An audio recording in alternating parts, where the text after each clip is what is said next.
¿Cómo están, amigas y amigos? Estamos a punto de concluir esta semana, ya en viernes 15 de marzo, la última edición de esta semana de Hora 23. ¿Qué tendremos para ustedes en esta jornada? Hablaremos de un tema que se presenta rutinariamente a estas alturas del año durante cada gestión. Me refiero al incremento salarial.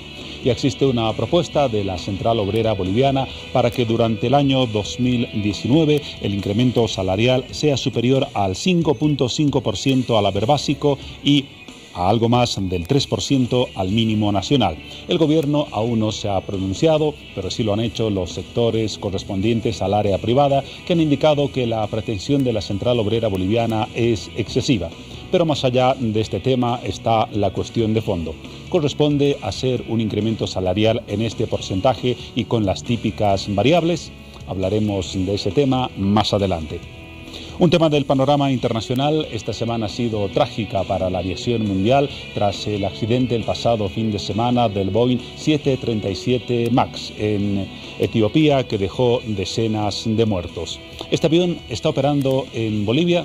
Formularemos una pregunta de esa condición a un experto, porque les recuerdo que a raíz de ese accidente y de otro que se registró hace 6 meses, prácticamente toda la flota de este tipo de Boeing ha sido paralizada en la mayor parte del mundo. De hecho, en toda Europa, también en Estados Unidos, en gran parte de Asia. Un tema de interés para todos ustedes, pero desde luego tendremos mucho más en Hora 23. Así es, Juan Pablo, porque esta noche también hablamos de cultura y de turismo. Nos enfocamos en el primer punto, cultura, porque hablamos de la fiesta del Gran Poder. Hoy se llevó a cabo el lanzamiento oficial de esta festividad paceña que ha cobrado gran importancia y bueno, llamó la atención a turistas no solamente del interior de nuestro país, sino también gente que llega del exterior para ser partícipe de la fiesta en devoción al Tata del Gran Poder, como lo llaman sus devotos. Así que esta noche, en los próximos minutos, les brindamos todos los detalles acerca de cómo se llevó a cabo el lanzamiento oficial en la Plaza San Francisco durante esta jornada. Pero eso no es todo, también hablamos de turismo y gracias al Ministerio de Culturas y Turismo es que tenemos varios paquetes por ofrecer esta noche para que ustedes los puedan conocer, para que tengan ese interés como bolivianos de dirigirse hasta estos lugares y conocer la gastronomía, la cultura, las costumbres, las comunidades que habitan en estas regiones y los lugares maravillosos que tenemos en Bolivia por mostrar al mundo entero. Esta noche nos enfocamos en 2 lugares, el lago Titicaca y la ruta de la Cordillera Real. Estaremos hablando de ambos y brindándoles todos los detalles que ustedes necesitan saber. Tan solo algunos de los temas que estaremos desarrollando en Hora 23. Bienvenidos. Bolivia, buenas noches, sean bienvenidos en este viernes 15 de febrero. Hoy desde Santa Cruz de la Sierra estaremos hablando sobre el Día Mundial de la Lucha contra la Tuberculosis que se conmemora cada 24 de marzo. El Servicio Departamental de Salud cuenta con algunas campañas que nos estarán explicando esta noche en unos minutos nada más, así que todos ustedes estén atentos. Seguimos en Hora 23, nos ocupamos de uno de los temas que les anunciamos al inicio de nuestro programa. Me refiero a esos 2 trágicos accidentes que se han registrado en los últimos 6 meses, accidentes aéreos que han tenido como común denominador una nave. El Boeing 737 MAX de industria estadounidense. El primer accidente se registró en Indonesia, el último hace pocos días en Etiopía. Este dejó un saldo de 157 personas muertas, 147 pasajeros y 8 tripulantes. A raíz de estos trágicos accidentes, prácticamente la flota mundial de esta nave, perteneciente a varias compañías, ha quedado en tierra. Estados Unidos dispuso el pasado miércoles la suspensión de los vuelos, antes lo había hecho Europa y también gran parte de Asia y otros países del mundo. ¿Qué está pasando con esta nave que era el emblema de Boeing, uno de los titanes de la industria aeroespacial de nuestro planeta?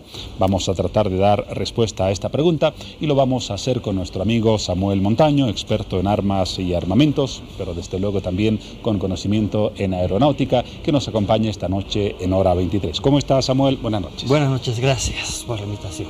En principio decimos aún hasta el momento, todavía es temprano, no se han identificado las causas de los 2 accidentes de esta nave, la Boeing 737 MAX. No, todavía es prematuro para determinar un resultado concluyente. pero ya se tienen las primeras pistas, no precisamente en estos dos accidentes, sino hace unos 4 años atrás, un poco más, hubo un accidente de otro Boeing, uno más grande, un nuevo modelo, el Boeing 777 de Aerolíneas de Corea del Sur. Y este avión se estrelló, se cayó en tierra porque tuvo problemas en el sistema de automatización del aparato. Esto se logró saber porque los pilotos coreanos lograron reportar estas fallas en el sistema de automatización de vuelo del aparato, y era un aviso para la Boeing de lo que estaba sucediendo. ¿Qué se está especulando, qué se está vacilando en lo que sucede en estos accidentes? En que el 737 MAX en realidad es el modelo básico que empezó a volar al año 67-68, y la Boeing ha estado implementando mejoras en este mismo modelo para mantenerlo competitivo. Hasta lanzarlo el 2017. Hasta el 2017. Y esto ha sido porque estos aviones regionales de la Boeing, pero han sido los últimos modelos que han salido demasiado rápido al mercado. ¿Por qué? Para tratar de contrarrestar, por ejemplo, el mercado en aviones de corto alcance, regionales, que se llaman, de los Airbus o de la Embraer o de la MC-21 de Rusia, ¿no? Aviones que ya están incursionando en este mercado, y recientemente el Japón y China. Entonces, para no perder el mercado es que se precipitó el diseño de estos aviones o la modificación de estos aviones. Y uno de los defectos que ha tenido, y así lo reconoce la Agencia Federal de Aviación en los Estados Unidos, es de que la Boeing ha estado apoyando la certificación de estos aparatos, pero con una, perdón con la redundancia, con una certificación de los años 60. Es decir, no ha habido una nueva certificación para evaluar estos nuevos modelos, porque en realidad lo único que han hecho es ensanchar un poco más el fuselaje, aumentar el grosor, el ancho el largo, perdón, del fuselaje para acomodar un poco más de pasajeros. Entonces usted nos está diciendo que ha habido algo de prisa en el lanzamiento de estos modelos del Boeing 737 MAX. Sí. ¿Cómo puede ser esto posible en un mundo tan sofisticado, con tantos controles, con tecnologías tan avanzadas? Porque precisamente al mejor cazador se le escapa, ¿no es cierto? Y la Boeing ya ha reconocido un error de diseño en estos últimos Boeing. Resulta que para el tamaño que le han implementado este aparato, han tenido que también hacer o diseñar o ponerle nuevos motores más grandes, y las góndolas que sostienen los motores también son más grandes y más poderosos para sostener el aparato.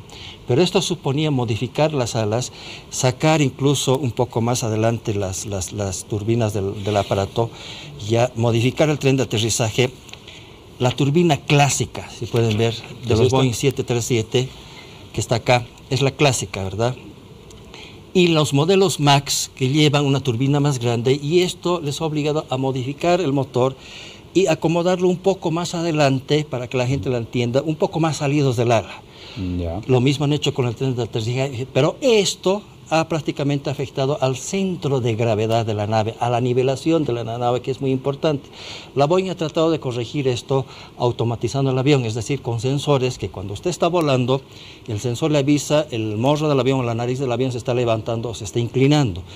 Pero estos sistemas automatizados, como los reportaban los pilotos de Aerolíneas de Corea del Sur o las Alas del Sol del Canadá, decían que estaban acostumbrados a volar en un entrenamiento clásico de estos aviones de pasajeros. Y aparentemente no se capacitó. Y no estaban tan capacitados para pilotos. entender, porque los han considerado en realidad unos sistemas demasiado complejos para que un piloto de golpe o muy rápido pueda ser entrenado y poder entender estos aparatos. Es decir, lo que parece, y además la Boeing, no olvidemos que hace poco, en estos días, ha recomendado a los usuarios de una mejora, si vale el término, del entrenamiento y la capacitación de los pilotos para entender mejor lo que se llaman los sensores que están distribuidos en todo el avión, porque parece que los sensores son los que han fallado. Es una de las principales hipótesis de este tema.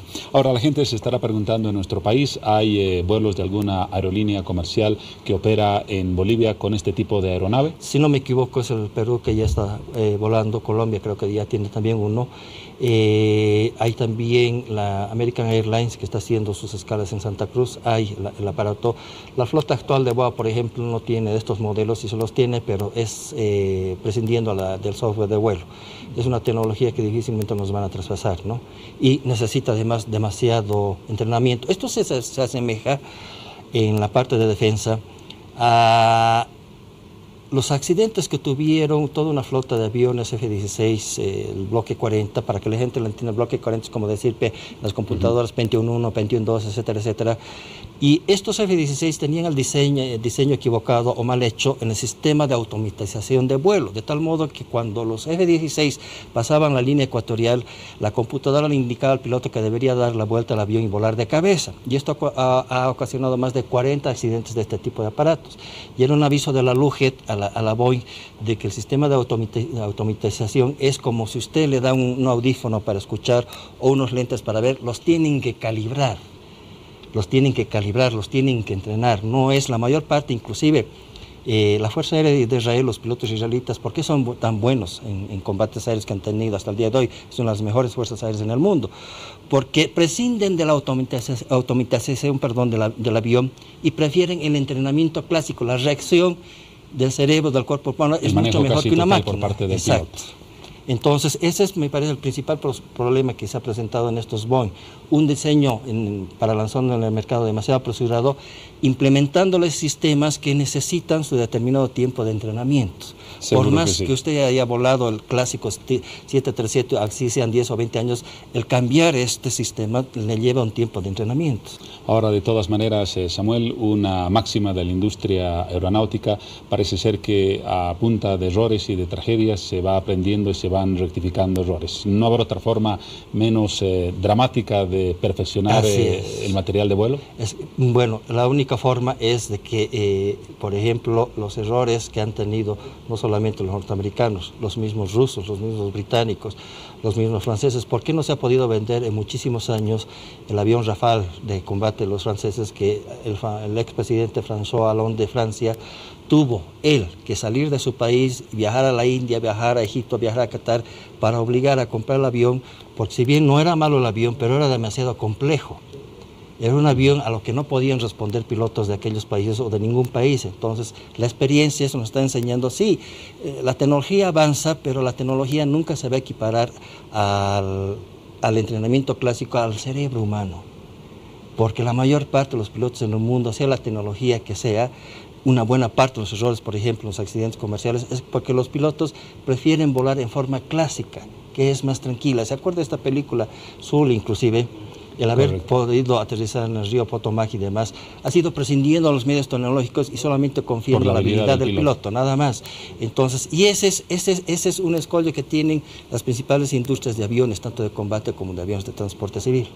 Otra de las lecciones de este tema. ¿Cuál podría ser, ya a manera de cerrar esta entrevista, alguna otra lección que ha dejado esta nueva tragedia aérea y este golpe tan durísimo a la Boeing? Ha habido una respuesta muy interesante que surgió en Europa, en Portugal, si no me equivoco, es de decirles a todas las empresas que fabrican tanto aviones comerciales como militares, regresen a lo de antes. Cuando ustedes presenten un producto, evalúenlo. La Boeing ha estado operando con una certificación de vuelo de los años 60, no la ha renovado. Es decir, yo tengo una certificación de hace 40 años y esa certificación me da el derecho de seguir presentándoles modelos y no necesito evaluarlos nuevamente. Y ese ha sido un gran error de la Agencia Federal de Aviación en los Estados Unidos. Ahora la sugerencia es eso. Todo cambio tecnológico también es un cambio de proceder y de entrenarse en todos los aspectos, en todos los campos. Es como un celular antiguo, si bien no es muy difícil aprender los nuevos, pero necesita su tiempo de adaptación de todo eso para poder operar. Lo mismo es en los aviones y además más en los aviones, porque si bien los vuelos comerciales, volar en avión es una de las más formas seguras de viajar, pero de todas maneras implica mucho. Inclusive ya la sugerencia la misma Airbus ahora, no olvide que el Airbus A380, un enorme avión que carga más de 500 pasajeros, ya han empezado a evaluar los sistemas de control de software del aparato, porque uno de esos aviones cargados con más de 500 pasajeros, si hay una de estas fallas, estamos fritos, y ahí sí se muere el Airbus. Sí. Muy bien, Samuel Montaño, experto en armas y armamentos, lo convocamos esta noche para hablar del tema que acabamos de tratar. Muchas gracias por su tiempo, por la orientación y por las valoraciones que son siempre importantes para nosotros y para nuestra audiencia. Muchas gracias por la oportunidad. Punto final a este tema, pero desde luego no al desarrollo de Hora 23. Cuando hablamos de un proceso de separación, cuando se desintegra una familia y viene el proceso de divorcio, sin duda esta es una etapa muy compleja, pero aún puede complicarse más cuando nos enfocamos en un punto que es muy importante, la asistencia familiar. Surgen muchas preguntas, muchas dudas, como por ejemplo, ¿cuánto debe ser la asistencia familiar? ¿En qué casos corresponde? ¿Si usted debe recibir esa asistencia o usted debe brindarla? Bueno, vamos a tratar de responder todas esas preguntas esta noche junto a nuestro siguiente invitado. Es momento de dar la bienvenida al doctor Rodolfo Castro Claros, abogado especialista en materia familiar y además autor del libro de Soluciones Prácticas y Jurisprudenciales en el proceso de asistencia familiar. Doctor Castro, bienvenido a Hora 23. Buenas noches. Buenas noches, Paola. Muchas gracias por la invitación y presto a absolver todas las preguntas relacionadas a temas que atingen a la asistencia familiar. Bueno, y son muchas de inicio. Hay personas que se preguntarán, en mi caso me incluyo también, cuando hablamos de asistencia familiar, exactamente a qué nos referimos. ¿Cómo podríamos definir este punto de la asistencia familiar? Bueno, la asistencia familiar, conforme lo establece el Código de las Familias, ¿no?, es un conjunto de recursos económicos o en especie que cubre todas las necesidades básicas de alimentación, salud, vivienda y educación. A eso se refiere la asistencia familiar. Cubre las necesidades básicas de la pareja, de los hijos. Las necesidades básicas de los hijos en este caso, ¿no es cierto? Obviamente el obligado está... Bueno, el progenitor tiene la obligación de cubrir las necesidades básicas de los beneficiarios, en este caso, que en todo caso serían los hijos. ¿Quién debe brindar esta asistencia familiar? ¿Siempre es el padre o en algunos casos puede ser la madre? ¿Cómo se determina esto? La asistencia familiar la brinda la persona que no se encuentra a cargo de los hijos, es decir, puede también brindar la asistencia familiar la madre en caso de que el progenitor se encuentre a cargo de los hijos, ¿no es cierto? Muy bien, o sea, si el padre está a cargo de los hijos, podría corresponder brindar esta asistencia familiar también a la madre. También a la madre. ¿Y cómo se accede a esa asistencia familiar? ¿Cómo uno debe solicitarla? Ya, existen dos formas de solicitar la asistencia familiar. Una es por la vía judicial, es decir, presentando una demanda ante un juzgado público de familia, ¿ya?, cuando el progenitor de manera voluntaria no quiere prestar la asistencia familiar a favor de los beneficiarios. La otra forma, que es la más común, ¿no es cierto?, desde hace bastante tiempo y que la gente desconoce, es cuando ambos padres de manera voluntaria suscriben un documento denominado Acuerdo Transaccional sobre Asistencia Familiar. Existen muchos casos en que los padres inclusive de manera voluntaria acuden ante un abogado y suscriben un acuerdo transaccional, pero muchas personas no saben o no tienen conocimiento que ese documento, por más que sea privado, puede ser reconocido y homologado ante una autoridad competente. También existen casos en que ese acuerdo transaccional puede ser suscrito ante una defensoría de la niñez o adolescencia o suscrito ante un conciliador ciudadano. Cualquiera de los tres documentos, sea firmado ante un abogado, ante una defensoría de la niñez o inclusive ante una institución pública, se puede solicitar la homologación, es decir, el reconocimiento de ese documento ante un juez público de familia. Y al ser homologado este documento, la asistencia empieza a contabilizarse desde la firma del acuerdo, es decir, empieza a acumularse, ¿no es cierto? Pueden haber transcurrido 10, 12 años desde la firma del acuerdo transaccional y se puede hacer el cobro desde el momento que se ha suscrito el acuerdo transaccional. Y hasta el momento en que inicia esta asistencia familiar, desde que se da comienzo al proceso, ¿cuánto tiempo podría llevar todo este procedimiento? Desde el momento que uno solicita la asistencia familiar hasta que ésta salga. La nueva ley 603, Código de las Familias, lo ha tomado al proceso de asistencia familiar como un proceso extraordinario, ¿no?, cuando se demanda ante un juez. Y cuando existe un acuerdo transaccional, ¿ya?, y se pide la homologación de ese acuerdo transaccional, se lo denomina como un proceso de resolución inmediata. ¿Qué significa? Un proceso extraordinario es un proceso que puede durar un aproximado de 1 mes a 2 meses aproximadamente, dependiendo las circunstancias, dependiendo también si el demandado, en este caso el obligado, el progenitor, se encuentra en el departamento, porque existen casos que el obligado pueda radicar en otro departamento, ¿no es cierto? Cuando hablamos de un acuerdo transaccional y solicitamos la homologación, entonces directamente el juez está obligado directamente a sacar una resolución, por eso se denomina resolución inmediata. Muy bien, en este proceso de asistencia familiar, ¿qué documentos generalmente se piden? ¿Cuáles son los requisitos que uno debe presentar?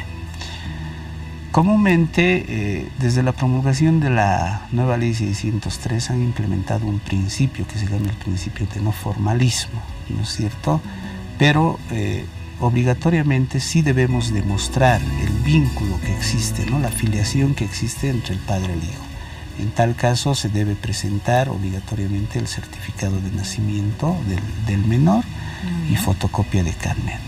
Obviamente la ley también nos exige, para demandar la asistencia familiar, debemos demostrar 2 parámetros muy importantes, que es demostrar la capacidad económica del demandado, es decir, cuánto percibe mensualmente. Posteriormente pasamos a demostrar la necesidad económica del beneficiario. Pero eso sí, no exime de ninguna forma que el obligado no se rehúse, ¿no?, a pasar una asistencia familiar. Es decir, que con la promulgación de la nueva ley 603, el obligado obligatoriamente debe pasar como asistencia familiar el 20% del salario mínimo nacional. Es una innovación que se ha introducido en el nuevo código, es decir, que el 20% del salario mínimo nacional actualmente equivale a 2.060 bolivianos, ¿no? Y sacando el 20% equivaldría a 412 bolivianos. Menos de eso no se puede pasar, ¿no? Es lo mismo. Y si, digamos, hablamos de un acuerdo transaccional suscrito entre partes, se debe presentar el acuerdo original y se debe presentar el certificado de nacimiento. Muy bien. Tras un proceso de divorcio, los hijos tienen derecho a la asistencia familiar. ¿Hasta qué edad? La ley claramente establece, la ley 603, Código de las Familias, establece que los hijos tienen derecho a percibir una asistencia familiar hasta cumplida la mayoría de edad, es decir, hasta los 18 años. Y este beneficio se extiende hasta los 25, siempre y cuando que el menor esté cursando sus estudios superiores, ¿no es cierto? Es decir, esté estudiando en una casa superior de estudios, ¿no?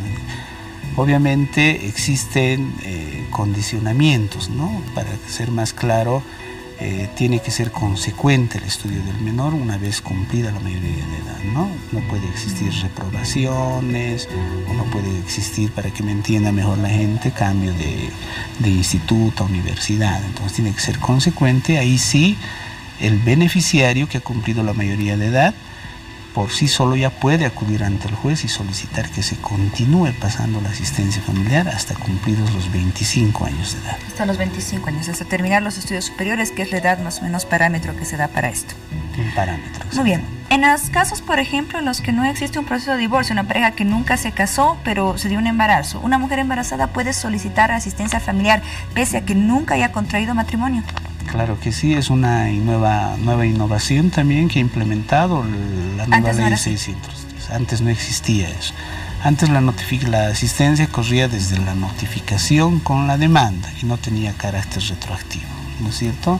Ahora, desde la promulgación de la nueva ley 603, ya se ha implementado esta figura jurídica y una mujer en estado de gestación puede solicitar la asistencia familiar, ¿no? Con los simples requisitos, por ejemplo, de presentar una ecografía, la tarjeta de control prenatal, una fotocopia de carnet. Inclusive yo en otras ocasiones he intentado llevándolo al progenitor, realizando una declaración notarial, una declaración jurada que es el padre, o en otros casos yo he suscrito un acuerdo transaccional donde el padre reconoce que el hijo que viene en camino no es el progenitor en sí, ¿no? Ese documento también se puede hacer homologar. Ese beneficio de la asistencia familiar obviamente se tendrá que fijar en el mínimo nacional, que es 412 bolivianos. El 20% del salario mínimo nacional, ¿no? Y cuando la mamá está en estado de gestación, ese beneficio va directamente hacia la madre. Cuando nace el hijo, directamente ese beneficio pasa hacia el hijo nacido vivo, ¿no? ¿Y en qué casos la pareja podría recibir asistencia familiar? Ya no enfocándonos solamente en los hijos. Una esposa, un esposo, ¿en qué casos podría pedir, solicitar esa asistencia? Actualmente, la única forma en realidad de que la progenitora o la concubina en este caso, ¿no es cierto?, pueda percibir, en realidad no la concubina, la esposa en este caso, pueda percibir una asistencia familiar, es cuando la misma tiene alguna discapacidad que le impida poder generar sus propios recursos, es decir, que le impida poder trabajar. Se evalúa el porcentaje de discapacidad, me imagino, para ello. ¿No? Hay que presentar una serie de requisitos como certificado de discapacidad, inclusive existe un carnet que demuestra a la autoridad que esta persona no va a poder cubrir sus propios recursos, entonces sí se puede solicitar una asistencia familiar. Muy bien, respecto a la persona o al progenitor que brinda la asistencia familiar, ¿qué pasa cuando no cumple con esta obligación?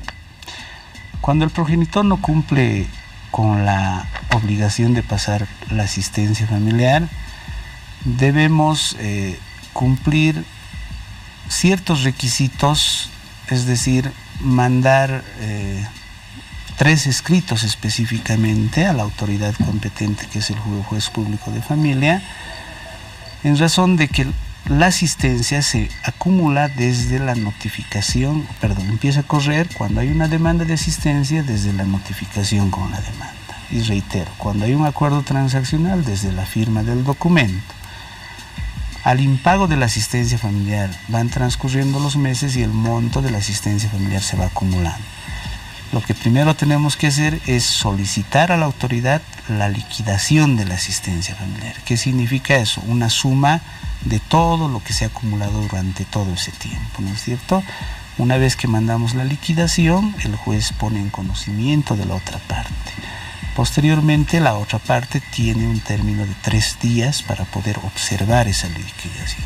En caso de que no observe esa liquidación, entonces pasamos a enviar otro memorial que se llama aprobación de liquidación y conminatoria, donde al juez lo solicitamos, al no haber observado esa liquidación, solicitamos que apruebe la misma. Nuevamente notificamos o hacemos conocer al abogado de la parte demandada y finalmente viene un modo de coerción, se podría decir, que se da en materia familiar, que es la solicitud de mandamiento de apremio, ¿no es cierto? Con el mandamiento de apremio, una vez que se nos extiende, lo agarramos al obligado y lo remitimos directamente a la cárcel de San Pedro. ¿Cuánto tiempo podría tener una sentencia este procedimiento de no haber cumplido con la asistencia familiar? La ley establece que el obligado que ha incumplido y que está retenido en la cárcel de San Pedro tiene que quedarse, ¿no?, en el lugar durante 6 meses, ¿no es cierto? Si en los 6 meses no cancela la asistencia familiar, se le da la opción a que él pueda salir durante otros 6 meses, es decir, está en San Pedro 6 meses. Tiene un plazo de 6 meses más para poder cumplir con la asistencia, si no nuevamente retornaría a la cárcel. Muy bien. Ya para finalizar, doctor Castro, y no dejar pendiente este punto que, bueno, les interesa a muchos. Hay padres o madres que sí pueden cumplir con la asistencia familiar, pero también tienen el derecho de ver a sus hijos, de visitarlos, y en muchos casos se les priva de este derecho. ¿Qué sucede en ese caso? Exactamente. De hoy en día, las progenitoras están utilizando pues a los niños y a los menores, bueno, en realidad a los hijos, como un modo de poder ejercer un daño psicológico o emocional, es decir, los están manejando como si fuera un objeto, ¿no es cierto? Tal es el caso de que... Hasta como venganza en muchos casos. Como venganza, ¿no es cierto? Tal es el caso de que no les permiten poder relacionarse con los menores. Es por ese motivo que en esta nueva ley 603 que se ha promulgado en 2014 se ha implementado la figura jurídica de la revocatoria de la guarda. ¿En qué consiste esta figura? La revocatoria de la guarda consiste específicamente en que cuando la madre no permite ver por 3 veces consecutivas al hijo, ¿no?, entonces lo que solicitamos es a la autoridad, en este caso al juez de familia, que se realice una visita supervisada, se llama, ¿no?, que se la puede hacer ante la línea 156 o inclusive ante la escuela de padres dependiente del gobierno autónomo municipal. Entonces, a esas instituciones la progenitora ya tiene que obligatoriamente ir a dejar al hijo en el horario de visita establecido por el juez. Y esas instituciones de manera semanal envían informes al juzgado de la asistencia o inasistencia. En caso de que la progenitora no asista durante 3 veces consecutivas a la visita supervisada, entonces se podrá solicitar la revocatoria de la guarda y pasa a estar con el padre. La custodia podría pasar a estar con el padre, claro, o con la madre, depende de quién sea la persona afectada.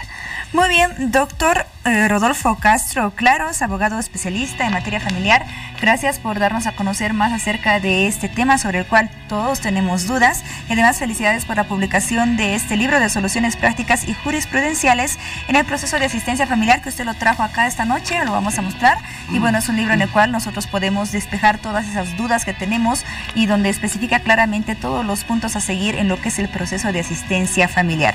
Gracias, doctor Castro, y hasta otra oportunidad. No, gracias a ti, Paola, y obviamente pedir o invitar a la gente que tenga dudas y quiera absolver, puede comunicarse, ¿no?, a mi número de celular, que es el 735-41-208, ¿no? Las consultas son gratuitas y con gusto yo voy a absolver todas sus dudas. Gracias, Paola. Muy bien, doctor, muchas gracias. Nos damos una pausa y ya volvemos con más de Hora 23. Espérenos.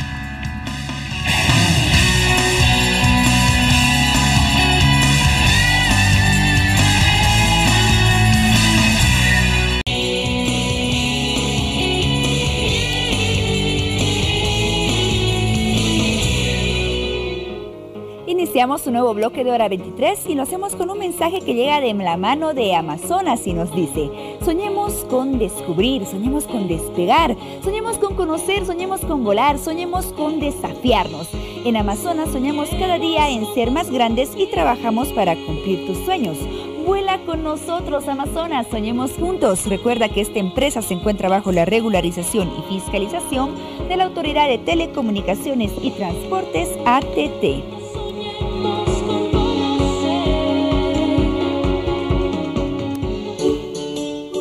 Y si hablamos de conocer, de descubrir, por supuesto tenemos que hablar del turismo nacional, del maravilloso turismo, los lugares espectaculares, así como los que ustedes ven en este momento, que tenemos en nuestro país, aquí muy cerca de nosotros y además totalmente accesible para que podamos llegar a ellos y conocerlos. Y justamente fomentar, promover ese turismo es una de las labores que tiene el Ministerio de Culturas y Turismo. Por ello, esta noche damos la bienvenida a nuestra siguiente invitada, Luciana Méndez, directora general de Conoce Bolivia. Luciana, bienvenida a Hora 23, qué gusto. Paolita, encantada de estar en el programa, conociendo un poco más de nuestro país y promocionando un poco más de lo nuestro.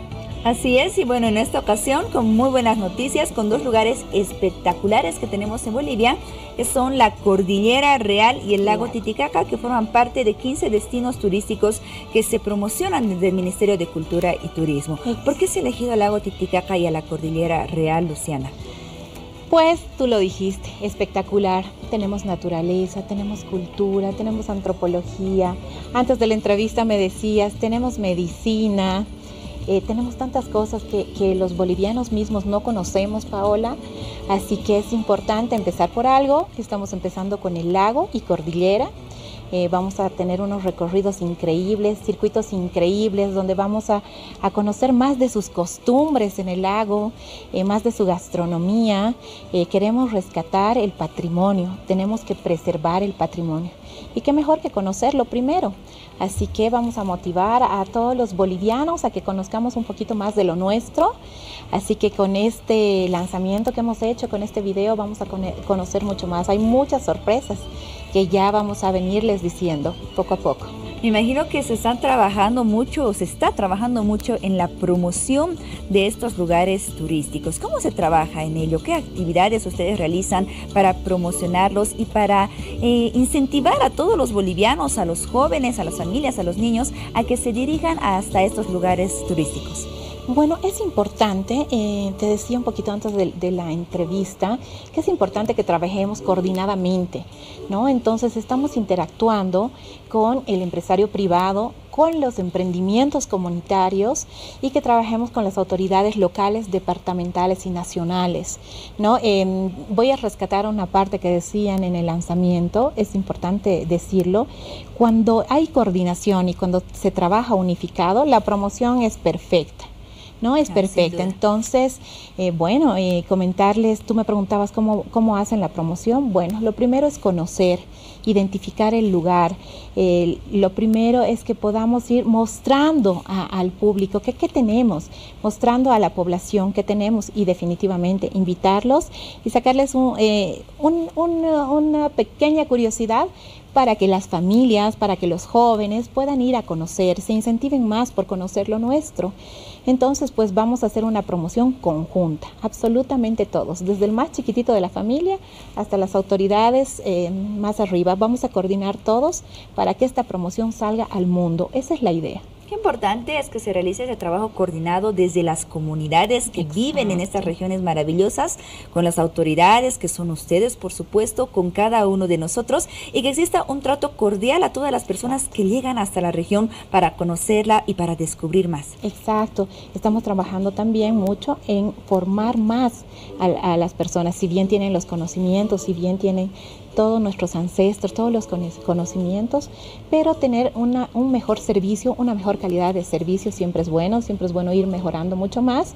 Y te cuento que está muy de moda lo que es el turismo vivencial, así que vamos a ir a vivir turismo allá, ¿no? Vamos a recorrer todo el lago, vamos a estar por Tiahuanaco, vamos a estar Huaqui, vamos a estar por la isla Pariti, Isla del Sol, vamos a conocer punto por punto el lago, nuestra cordillera. El circuito empieza desde el alto, nuestro alto es tan conocido, los cholets, los teleféricos. Yo tengo algunas personas conocidas, así como tú también debes tener. Hay gente que me habla del extranjero, de algunas cosas que nosotros no conocemos. Sí, en muchas ocasiones nos ha pasado, hemos tenido la experiencia, seguramente ustedes también, de que viene un extranjero, por ejemplo, y conoce dónde queda el lugar, cuánto cuesta el pasaje, cómo es el clima, a qué altura está, a cuántos kilómetros, cuáles son las costumbres, sabe todo, sabe y dónde es más, llegar. Conocemos gracias a él, algo que en realidad nosotros deberíamos contar y promocionar y darlo a conocer al mundo entero. Y lo que tú decías, una persona que llega a un lugar vive una experiencia maravillosa, conoce las costumbres que existen en esa región, además recibe un buen trato, cordial, con seguridad, sin duda pasará la voz, pasará ese dato, esa experiencia a otra persona que también se interesará en llegar hasta esa región y así va creciendo nuestro turismo, sumamente importante. Y me preguntabas cómo vamos a promocionar me preguntabas cómo van a promocionar y yo te respondía, vamos a promocionar todos. Así es, esa es la labor de estrategia. todos. Muy bien, tenemos dos destinos en los cuales nos enfocamos esta noche, que es la Cordillera Real y el lago Titicaca. En el caso de la promoción de este destino de la Cordillera Real, ¿qué regiones implica? ¿Qué rutas implica? Bueno, vamos a conocer todos los nevados, la cultura callahuaya, las culturas hidráulicas como Iscanguaya, Parque Cotapata, Apolobamba. Vamos a llegar a los yungas con la ruta de la coca, la ruta del café, el Capacñán, que son 10 destinos que son unas caminatas. O sea, son varios circuitos donde vamos a estar promocionando cada región. Imagínate estar en Nevado, pasar por valles interandinos y llegar a los yungas, ¿no? Es una serie de climas, serie de paisajes paradisíacos que vamos a poder conocer. Sin ¿no? duda. Así que, bueno, lo lindo que va a ser. Sí, va a ser espectacular. Tenemos unos videos, unos documentales. Vamos a estar promocionando por las redes sociales. Así que invito pues a todos la población entera. Me imagino que llegamos por el internet también por supuesto. Internacionalmente. Pues llegamos a otros países también, los que nos ven en este momento seguramente se están enterando de que existen varios lugares en Bolivia que pueden conocer. Esta noche estamos hablando solamente de dos, que son el lago Titicaca y lo que es la ruta de la Cordillera Real, pero existen muchos más. Hay muchos más. Intensificar mucho, ¿no? En el joven, para que el joven pueda un poquito interesarse más por nuestra cultura, rescatarla, ¿no? Y sobre todo preservarla. Así es, Esa es la idea. Mantener nuestras costumbres es algo muy importante. Sí, además sentirnos orgullosos de todo lo nuestro, orgullosos de ser bolivianos y todas las costumbres que tenemos. Bien lo decías, el extranjero quiere venir acá. Tú hablas de Bolivia en el extranjero y la gente ya conoce y la gente quiere venir a conocer. Así que sintámonos orgullosos de nuestra patria y todo lo que tenemos. Muy bien, Luciana. Además de estos dos lugares en los que nos hemos enfocado esta noche, existen otros, son más de 15 destinos turísticos que están promocionando. ¿Cuáles son esos otros lugares que también podríamos conocer? Claro que sí, estamos con el Salar, tan conocido, estamos la Laguna Colorada, los hoteles de sal, Pampas, que es otra región, Madiri, tenemos el Chaco boliviano, una vez más el lago Titicaca, entre otros, ¿no? Tenemos una mega diversidad de climas, de paisajes, de cultura. Así que vamos a ir poco a poco. Hemos empezado, como bien lo decías, lago y cordillera. Costumbres, cultura paradisíaca, paisajes bellísimos, gastronomía espectacular, ¿no? Tenemos una gastronomía increíble. Me da paso para decirte que estamos nominados dentro del mejor destino culinario de Sudamérica. Así que el año pasado estábamos como mejor destino cultural del mundo. Hemos sido nominados, estamos posicionando y ahora estamos con gastronomía, ¿no? Gastronomía en todos los sectores, en todas las regiones. Ahora en el lago Titicaca, nuestra trucha, nuestro pejerrey, nuestro ispi, vamos a ir a degustar cosas deliciosas. Así que estamos en ese camino de mostrar todo lo que es nuestro. Hay tanto por probar, por conocer, por descubrir, por compartir también con las comunidades que viven en distintas regiones, que sin duda hacemos la invitación esta noche para que todos se sumen a este objetivo que tenemos, de que el turismo nacional pueda crecer porque se lo merece, porque tenemos mucho por ofrecer y es un proyecto que recién está iniciando, pero que promete muchísimo. Paulita, además decirte que del año 2017 al 2018 hemos crecido un 4.2%. Cada vez vamos creciendo más, el reto es ahora crecer el doble, si no es que es el triple. Así que con la promoción de todos ustedes vamos a ir adelante a mostrar nuestra Bolivia querida. Muy bien, Luciana Méndez, directora general de Conoce Bolivia, gracias por acompañarnos esta noche y que sea todo un éxito el recorrido por estos lugares turísticos. Ya mañana nos podemos ir a pasear al lago, a Copacabana, sin duda, a Huaki, así que bueno. Pensemos en hacer turismo dentro de Bolivia. Es un buen plan para el fin de semana. Muy bien, Luciana, hasta otra oportunidad. Muchísimas gracias, Paulita. Continuamos con más de Hora 23. Nos vamos a una pausa, pero ya tenemos más.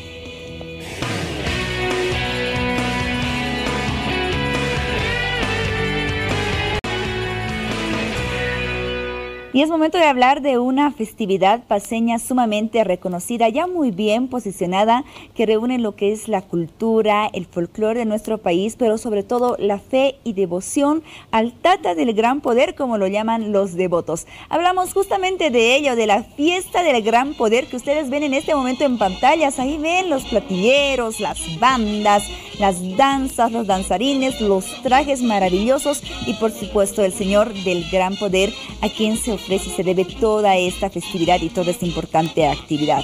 Hoy, viernes, se llevó a cabo el lanzamiento oficial de la fiesta del Gran Poder en la Plaza San Francisco y vamos a conocer más detalles con nuestros siguientes invitados. Ramiro Guaya, secretario de Comunicación de la Asociación de Conjuntos Folclóricos de Gran Poder. Bienvenido a Hora 23.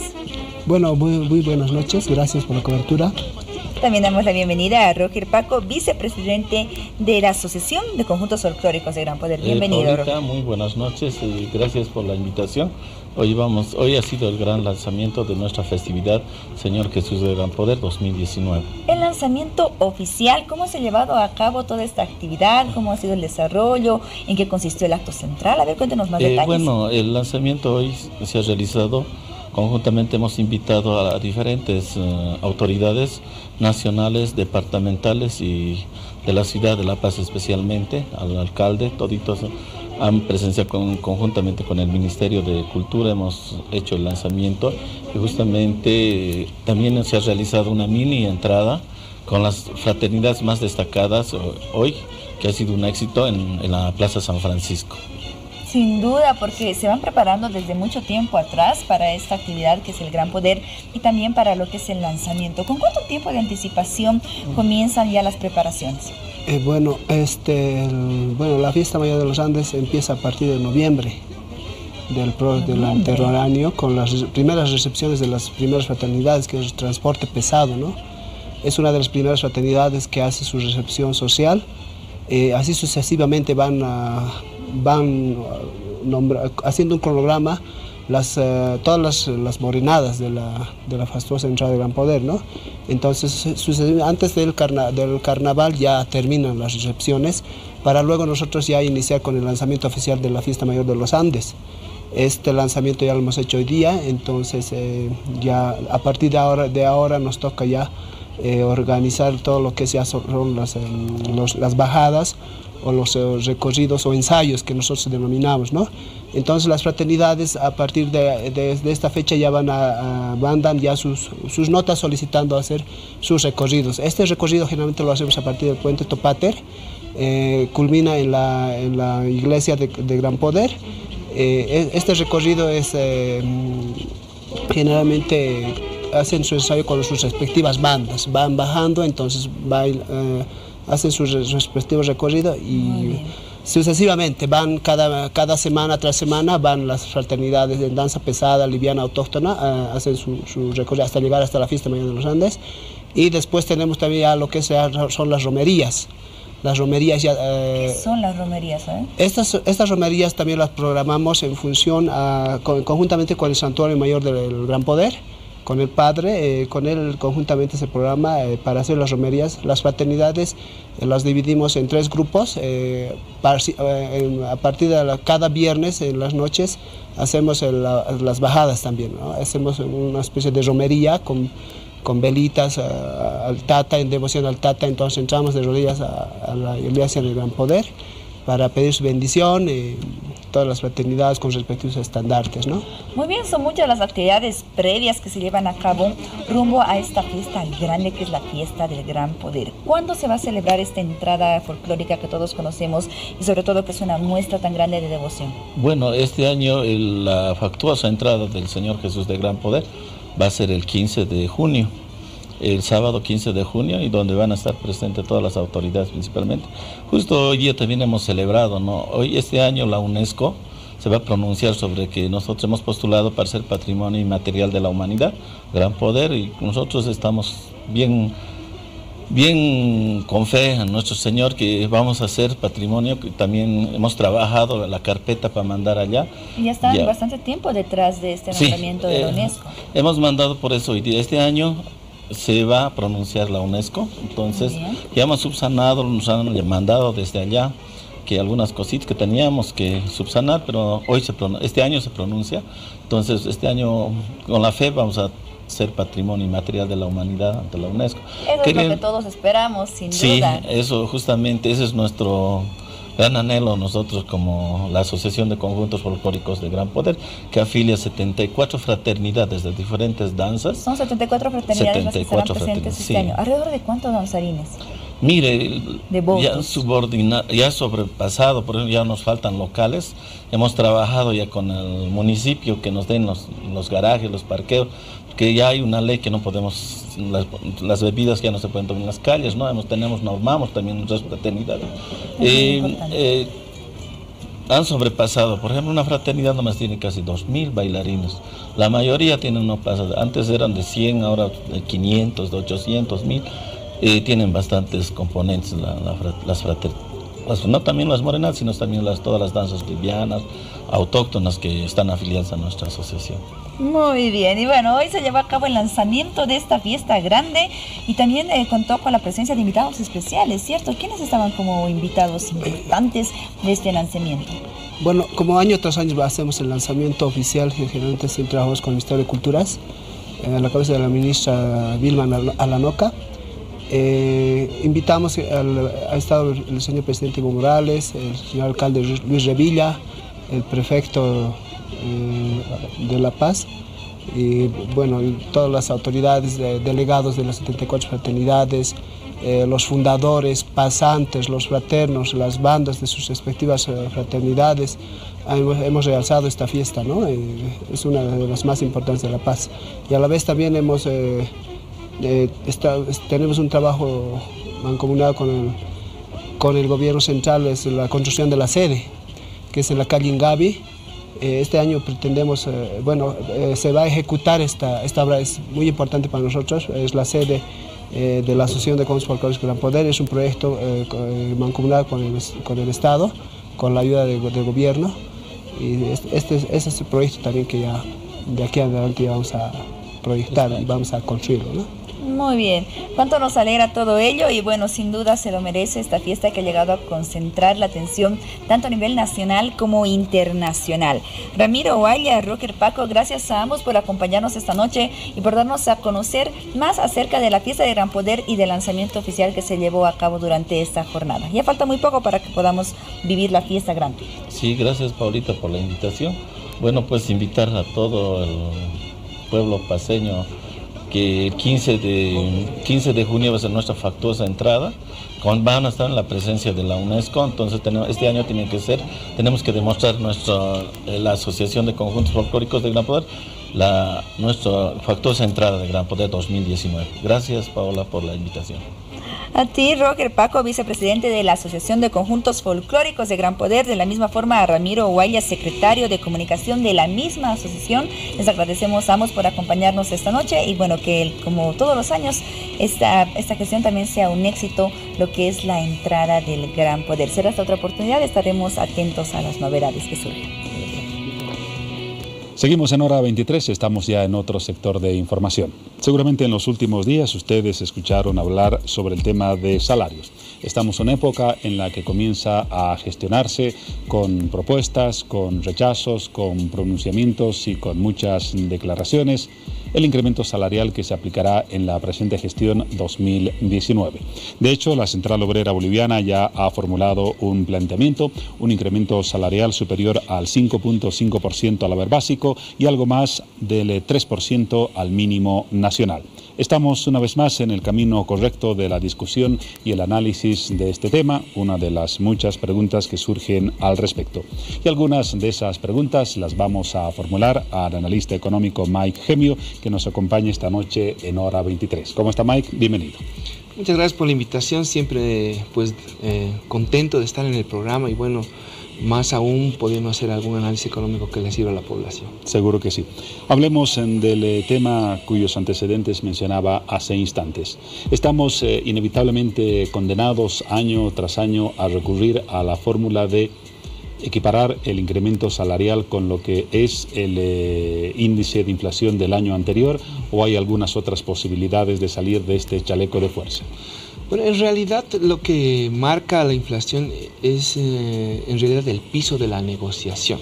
O sea, hay que entender también que este análisis tiene que tener un contexto técnico, que un parámetro ideal es obviamente la inflación, pero por otro lado también tiene que ver el tema de productividad y el crecimiento de nuestra economía en general. O sea, son dos elementos de orden técnico que obviamente dan los primeros elementos de análisis.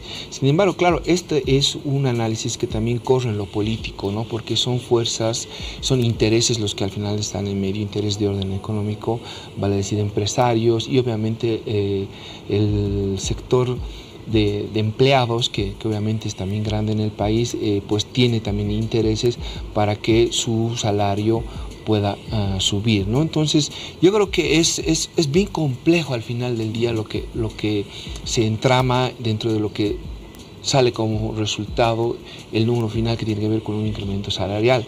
Pero bueno, haciendo tal vez un análisis histórico, ahí podemos ir viendo algunas tendencias, ir clarificando cómo más o menos en lo técnico responden algunos incrementos en lo que ha pasado, digamos, estos últimos 12 años, ¿no? Precisamente en el aspecto técnico han existido varias sugerencias en los últimos años para modificar el cálculo del incremento salarial. Algunos hablan de poner mayor énfasis en la productividad, otros en sector sectorizar los incrementos, que no sea de carácter general como ocurre actualmente, sino sectorial. ¿Con qué corriente de opinión se identifica usted al momento de plantear una definición innovadora, por decirlo de alguna manera, de la definición del incremento salarial? No, yo evidentemente creo que siempre innovar y por ejemplo, en este último paso, por ejemplo, en el caso del doble aguinaldo, el hecho de que un gran contingente de personas que ganaban más de 15.000 bolivianos hayan salido de este beneficio, me parece una innovación clave, por ejemplo, ¿no? Y creo que ahí el gobierno ha dado una muy buena señal respecto a cuál es el sentido, el espíritu, digamos, de lo que buscan estos temas como el doble aguinaldo y evidentemente el incremento del salario mínimo, que tiene que ver netamente con la redistribución de la riqueza en nuestro país, ¿no? Entonces, ahí yo creo que se puede innovar en términos de que obviamente el recurso le llegue a la gente que más lo necesita, ¿no? Evidentemente el salario mínimo, ahí no va a encontrar una persona con una buena cantidad de recursos que recibe un salario mínimo, ¿no? Por X o Z razón. ¿Sería usted entonces partidario de sectorizar los porcentajes de incremento, más incremento a quienes han tenido más productividad, menos incremento a los que no los han tenido? Yo creo que hay que hacer un análisis de equilibrio.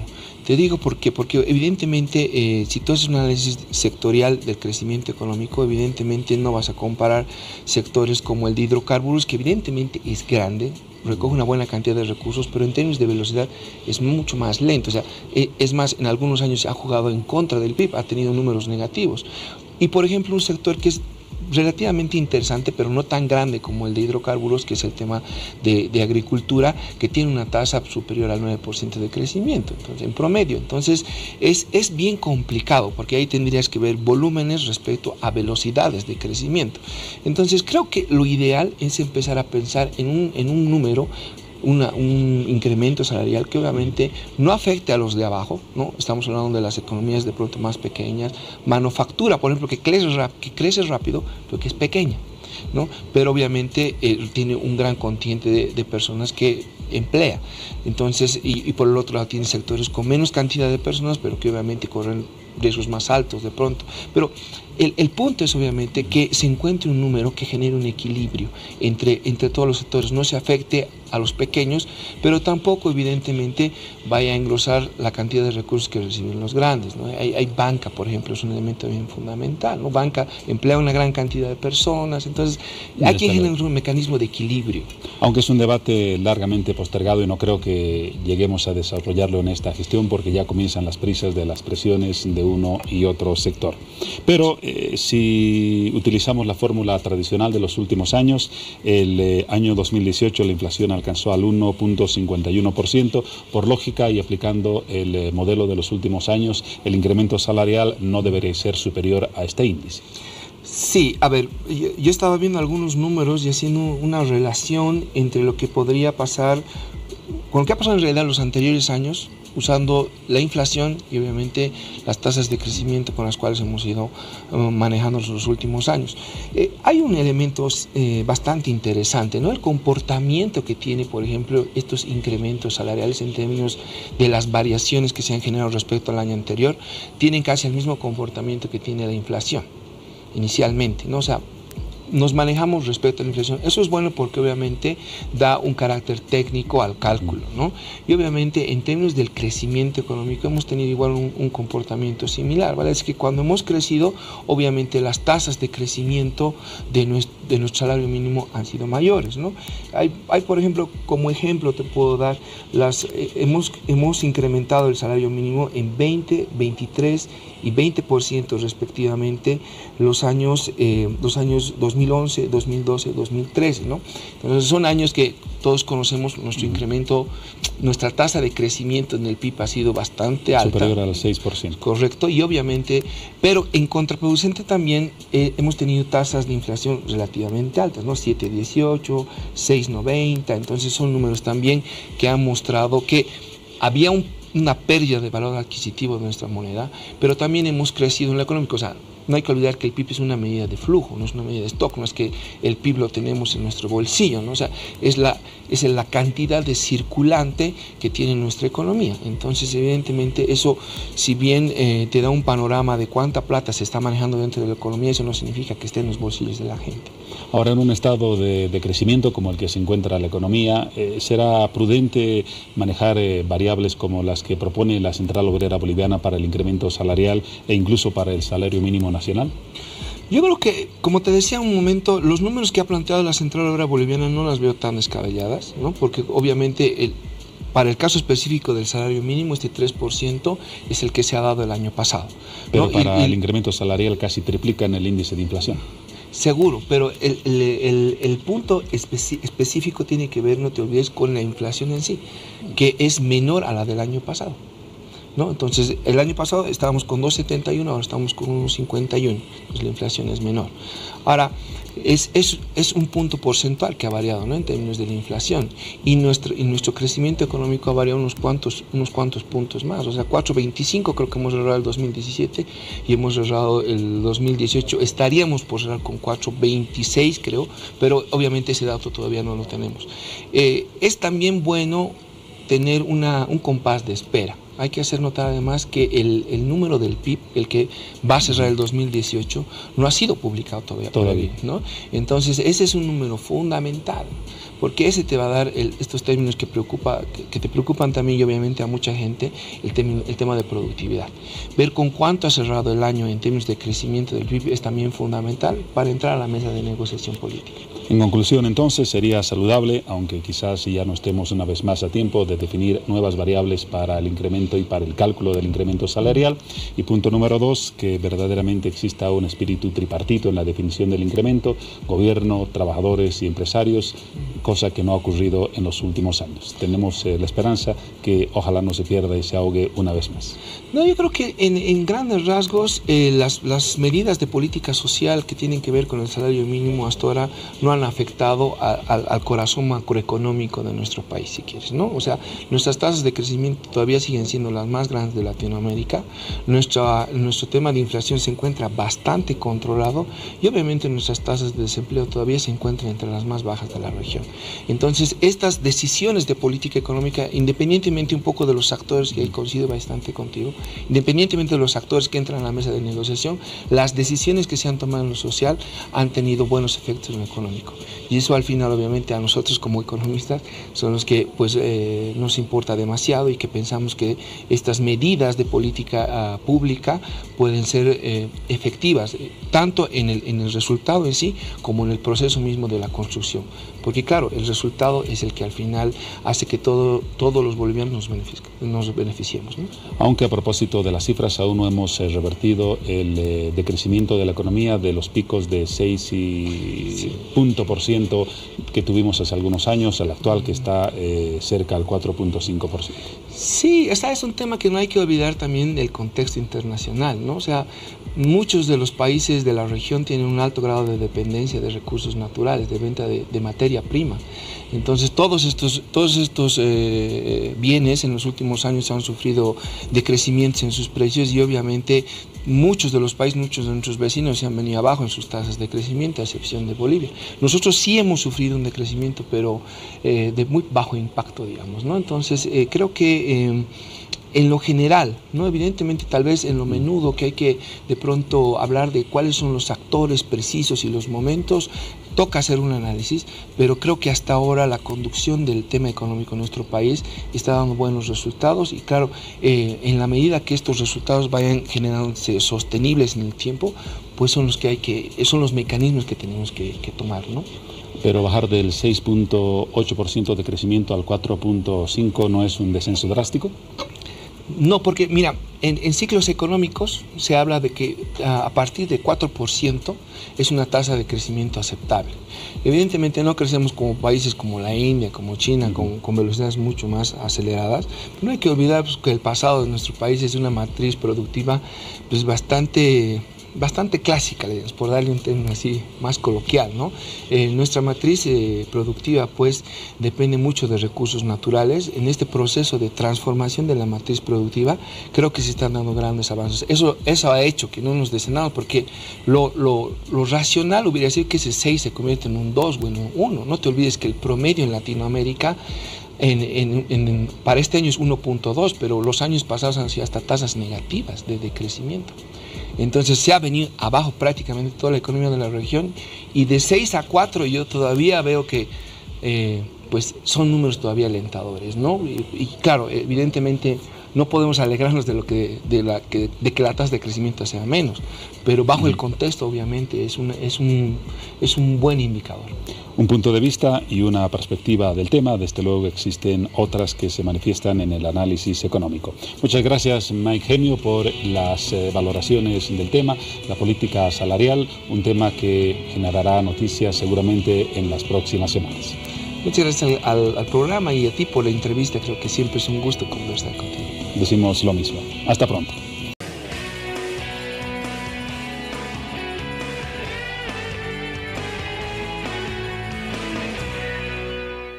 Continuamos informando a todo el país. Este próximo 24 de marzo se conmemora el Día Mundial de la Lucha contra la Tuberculosis, esta enfermedad tan temida que es una de las principales causas de muerte a nivel mundial, y actualmente Santa Cruz se encuentra encabezando la lista en la cantidad de casos de tuberculosis. Para hablar de esto ya me encuentro con el doctor Daniel Encinas, responsable del programa de control de la tuberculosis del Servicio Departamental de Salud Santa Cruz. Doctor Encinas, buenas noches, bienvenido a Hora 23. Buenas noches, muy agradecido por la entrevista y la cobertura, y que me permite pues principalmente poder socializar el problema de la tuberculosis, sensibilizar a la población. Es un problema que alarma, pero yo quiero decirles de que el 2018 se notificaron 3.240 casos, de los cuales iniciaron tratamiento y se curó al 86%, una cifra aceptable. Bien que la OPS y la OMS indican que una meta debe ser curación del 85%, entonces estamos dentro de lo esperado. Ahora usted tal vez se preguntará, ¿y por qué no se controla la tuberculosis, ¿no? El problema que tenemos principalmente es que el paciente, si bien inicia tratamiento y se cura, el problema es en el tiempo que él demora en iniciar el tratamiento. Es decir, es importante que la población se sensibilice con el problema, y si tiene algún familiar o él mismo se enferma de la tuberculosis, acuda oportunamente al centro de salud. ¿Por qué? ¿Qué pasa? Lo que pasa es que una persona que está enferma y está mucho tiempo sin tratamiento empieza a infectar a otras personas, y esas personas a la larga van a hacer también la enfermedad, y el ciclo de la enfermedad se perpetúa. Entonces no hay un corte de la cadena de transmisión. Entonces es importante estas actividades que nosotros ahora tenemos planificado por el Día Mundial de la Tuberculosis, que el afán principal es tratar de socializar y sensibilizar, ¿no?, a la población. Así es, doctor. Antes de hablar de las actividades, informemos a todas las personas cuáles son las principales características de los síntomas cuando una persona debe estar alerta ante una posibilidad de tuberculosis. Bien, el tema de la tuberculosis, primeramente un poquito de historia, ¿no? La tuberculosis fue descubierta, era una enfermedad que hace mucho nos acompaña, para curiosidad es prima de la misma familia, digámoslo así, de la lepra. La lepra hace mucho se controló. Es Mycobacterium leprae, y Mycobacterium tuberculosis hasta la fecha, después de tantos miles de años, no se controla. ¿Por qué? Porque es una bacteria inteligente, difícil de erradicar. La tuberculosis está con nosotros hace mucho tiempo, y hace 137 años un científico alemán, el señor Roberto Koch, doctor, hace el descubrimiento del bacilo. Entonces fue un 24 de marzo y en honor a eso se celebra el Día Mundial de la Tuberculosis, ¿no? Entonces, a partir de esa fecha pues se han ido haciendo nuevas innovaciones en cuanto al tratamiento, seguimiento de la enfermedad, y aunque es difícil de controlar, se ha avanzado mucho, ¿no? ¿Qué es la tuberculosis? Es producida por un bacilo, una bacteria que se llama bacilo de Koch o bacilo de la tuberculosis, que se transmite por vía aérea. Eso ingresa al pulmón, y dentro del pulmón ahí se multiplica y empieza a hacer lesiones dentro del pulmón, principalmente. Pero a partir de ahí puede también diseminarse a otros lugares del cuerpo. tales como el cerebro, las meninges, la pleura, el riñón, la piel. Se convierten en otro tipo de Se enfermedad. llaman tuberculosis extrapulmonar. Y eso tiene que ver cuando las defensas están muy bajas, el paciente hace ese tipo de tuberculosis, pero principalmente es en el pulmón, ¿no? ¿Qué síntomas produce? Principalmente la tuberculosis produce un signo que es signos y síntomas, ¿no? El signo principal es la tos. Si un paciente tiene tos por más de 15 días, debemos sospechar de que él pueda tener tuberculosis y rápidamente, por lo que le comentaba antes, debe acudir a su centro de salud para descartar. Se hace un estudio de su flema, son 2 muestras de su flema que se hacen y ahí se hace un estudio que se llama baciloscopía, que permite saber si el paciente tiene el bacilo en la flema. Si el paciente da positivo al estudio, el paciente tiene que iniciar el tratamiento. El tratamiento dura 6 meses, son 4 medicamentos los 2 primeros meses y luego son 2 medicamentos, ¿no? Ese es más o menos el tema del tratamiento. Luego de eso, el paciente tiene que asistir al tratamiento de lunes a sábado, todos los días, y debe hacerlo en el centro de salud, no llevar el tratamiento a su casa. Eso es importante. Es decir, ¿debe él estar internado en el centro No, de salud? sí, es decir, tiene que hacer un tratamiento ambulatorio, se llama, es decir, acudir en un horario que él decida, ¿no?, para recibir su tratamiento. Y la toma del tratamiento debe ser supervisada. Es importante la supervisión, porque el paciente puede presentar reacciones adversas, puede no tomar la dosis que corresponde, entonces eso es importante, que él cumpla a cabalidad todo lo que le indica el médico, eso es importante, ¿no? ¿En qué parte de la enfermedad es que el paciente comienza a expulsar sangre cuando tose? Bien, justamente hay muchos casos de pacientes, personas que tienen la enfermedad y no acuden al centro de salud oportunamente y bueno, la enfermedad empieza a cronificarse, empieza a dañar más el pulmón y hace unas tipo cavernas, unos huecos dentro del pulmón, se llaman cavernas, y ahí eso se destruyen muchos vasos. Y ahí es donde empieza a multiplicarse mucho el bacilo de la tuberculosis. Entonces, al destruir gran parte de los pulmones, ahí justamente es donde lesiona vasos y el paciente empieza a eliminar sangre acompañado de los accesos de tos, ¿no? Entonces, es cuando la enfermedad está muy avanzada. Doctor, Santa Cruz, como ya lo mencionábamos, se encuentra encabezando la lista de los departamentos con más casos de tuberculosis. Sí. ¿Esto en porcentaje cuánto sería? La cantidad de casos, les decía, son 3.240 casos en la gestión 2018. Representan el 42% de la carga del país, ¿no? Esto tiene que ver con muchos aspectos. Uno, el tema de población. Tenemos, nuestra población casi está cerca de los 3 millones.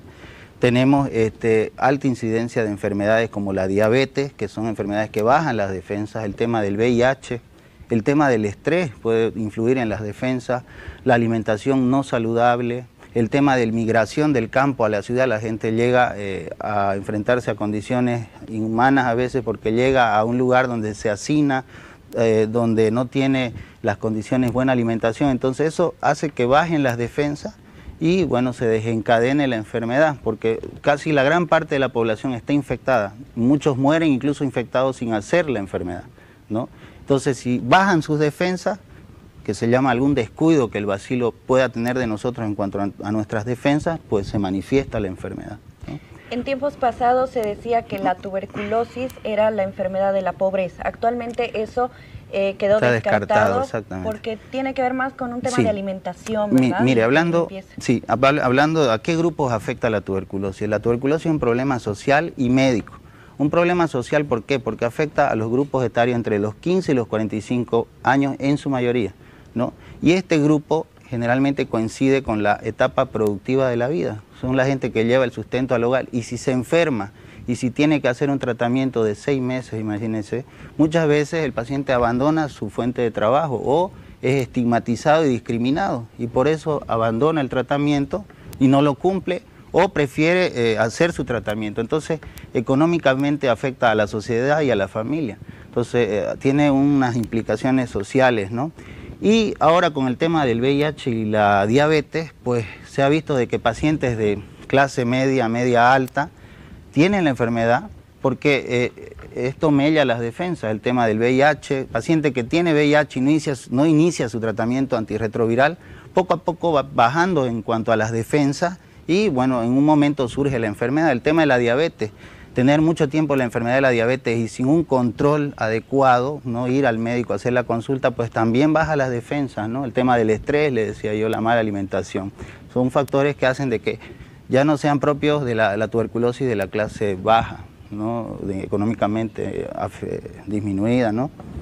Es decir, en estos tiempos todos estamos bastante propensos a adquirir tuberculosis. ¿Cuáles son las principales medidas de prevención? Ya, principalmente yo le decía que si mucho tiempo el paciente está sin tratamiento, surge el problema de que él en ese periodo sin tratamiento empieza a infectar a su entorno, tanto sus familiares, sus colegas, entonces perpetúa el ciclo de la enfermedad y aunque curemos a gran parte de los enfermos, no vamos a controlar la enfermedad si no logramos que eso se acorte ese tiempo entre el inicio de los síntomas y el inicio del tratamiento. Entonces es importante, todo paciente que tenga tos por más de 15 días debe acudir a su centro de salud para iniciar oportunamente el tratamiento. Hablando del diagnóstico, cuando yo llego al centro de salud me evalúa un médico o puede también una licenciada indicarme que yo me haga el estudio de la baciloscopía, incluso un auxiliar de enfermería, ¿no? Todo el personal está capacitado. Él me va a pedir que yo traiga 2 muestras en 2 días para que yo pueda analizarse mi flema, el personal médico analice mi flema y con el análisis voy a saber si tengo la enfermedad. Una vez sale positivo, le decía, el paciente tiene gratuidad tanto en el diagnóstico como también en todo el tratamiento a lo largo de los 6 meses es gratis. Entonces no hay cómo el paciente no pueda iniciar el tratamiento. Y en cuanto al seguimiento a lo largo de los 6 meses también es gratuito, las consultas son gratis, ¿no? Eso es importante. El tema de la buena alimentación es importante, comer saludable. El tema de que si tenemos algún familiar enfermo, es importante que durante los primeros 15 o 20 días de tratamiento el paciente se le dé un lugar donde esté bien ventilado, bien iluminado. ¿Por qué? Porque a partir de los 15 y 20 días el paciente de tratamiento, una vez iniciado el tratamiento, ya deja de contagiar. Entonces es importante por eso el inicio oportuno del tratamiento y tomar esas medidas para evitar que más personas en la familia se enfermen, ¿no? Bueno, con estos detalles creo que ya nuestros televidentes han aclarado el panorama acerca de esta enfermedad. Ya para terminar nuestra entrevista, ¿qué actividades se van a llevar a cabo por el Día Mundial de la Lucha contra la Tuberculosis? Justamente nosotros estamos organizando actividades conmemorativas por el Día Mundial. Empezamos el día 20, son 3 actividades principales, ¿no? El 20 es una caminata con el objetivo principal de poder socializar y sensibilizar a la población. Tenemos el apoyo de las universidades, institutos técnicos en salud, tenemos a las Fuerzas Armadas, a sociedad civil afectada de tuberculosis, expacientes. Entonces todos ellos nos están apoyando, las redes de salud, todos los centros de salud nos están apoyando. Entonces va a ser una caminata que va a partir desde la Plaza del Estudiante hacia la Manzana 1, 8 en punto de la mañana estamos empezando esa actividad. El 20 al 25 también tenemos actividades, vamos a iluminar 5 monumentos, son 2 monumentos y 2 fuentes de agua que se van a iluminar del color rojo y ahí en ese lugar se va a explicar qué es la tuberculosis, ¿no? Y una tercera actividad grande también que tenemos son en 6 mercados, puntos de información a la comunidad sobre el problema de la tuberculosis, ¿no? Con sociodramas, con un acercamiento entre el personal de salud y la población, ¿no? Me imagino que también estos puntos van a ser en los más críticos de la capital oriental, ¿no? Entre ellos la Villa Primero de Mayo. Justamente, y en los mercados donde se congrega gran cantidad de personas, ¿no? Para hacer las compras y bueno, ahí pretendemos socializar y sensibilizarlos, ¿no? Perfecto. Muchísimas gracias, doctor, por su tiempo. Esperamos tenerlo en una próxima oportunidad en hora 23 y con cifras menores a las que ahora tenemos de esta enfermedad. Gracias. A ustedes. Y bueno, con esta invitación a estas actividades que se van a realizar la próxima semana en conmemoración al Día Mundial de la Lucha contra la Tuberculosis, nos despedimos, nos reencontramos el día lunes con más temas interesantes desde la capital oriental. Buenas noches y tengan un fin de semana reparador. Muy bien, llegamos al final de hora 23. Familias bolivianas, que tengan un excelente descanso, un buen fin de semana y Dios mediante nos reencontramos el día lunes. Adiós, Juan Pablo. Chao, Paola, será hasta el lunes. Estamos ya en sábado 16 de marzo y el lunes 18 nos reencontraremos en este espacio. El mismo deseo de Paola, que pasen un grato fin de semana y hasta el lunes.